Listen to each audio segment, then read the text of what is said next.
Alright, so ito no, na palitan na natin yung battery ni Magic.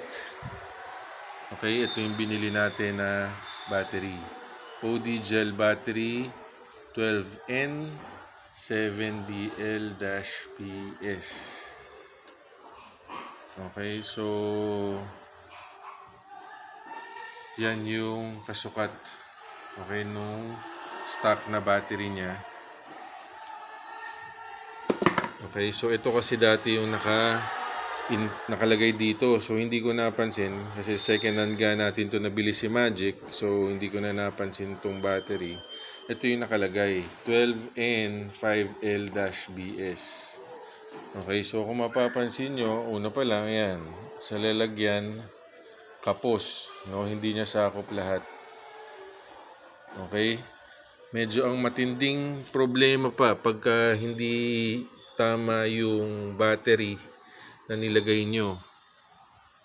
Okay, na nilagay nyo dito sa ating Mojo 200 or sa any motorcycle, yung recommended na battery, maaring magganito. Yan, no? Medyo lumobo dito sa harap. So meaning nag-overcharge siya.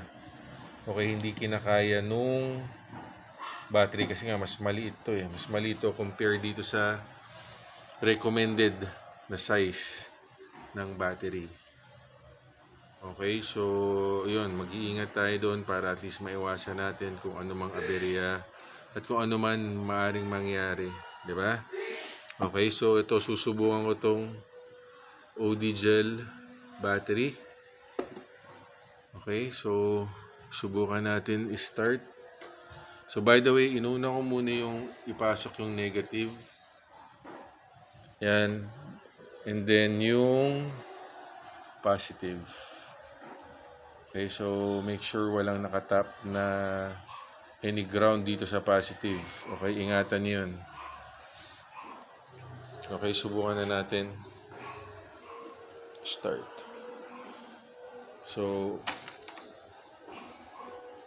okay, 12.2.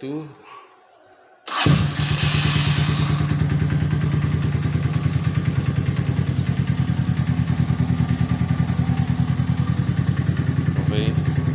So kaya siya nag-start sa 11.9, naka-open yung DRL natin, no?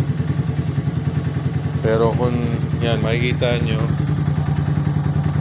nasa 14 volts na siya. So all goods na to.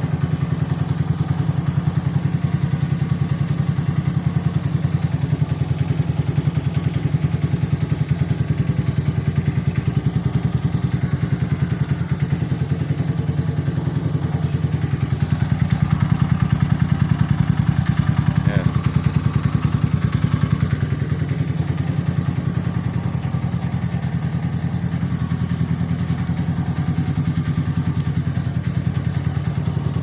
So, tingnan natin busina,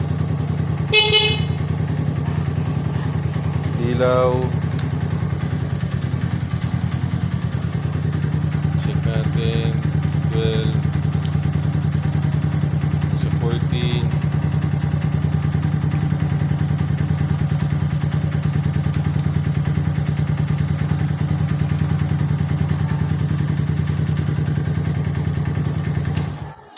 okay, so yun, no?